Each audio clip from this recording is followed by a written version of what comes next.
Welcome to Pindar Poetry. We hope you learned something new. You start by securing your data and power. Back up everything, because upgrades can erase files. Once done, make sure the battery is at least 50% and connect to stable Wi-Fi or a PC for downloads. Next, enable developer options and OEM unlock only if your vendor requires it. This lets installers flash firmware. You should download the exact Android 11 build for your model and the right flashing tool now, so you can proceed without interruptions. Now you perform the core flashing steps. First, verify the firmware checksum and model match. A mismatch can produce boot loops. Then, boot into the device's bootloader and connect to your PC.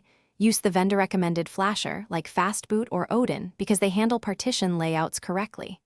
Flash partitions in the prescribed order: boot, system, vendor, and DTB when required, watching logs for error codes.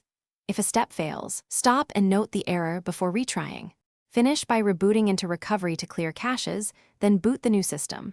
First boot can take 5 to 15 minutes, so be patient. If the device gets stuck or loops, make sure to wipe cache in Dalvik/art cache, then reflash the problematic partition rather than the whole image. Keep the flashing logs, error codes, and your recovery image handy. They let you troubleshoot or roll back quickly.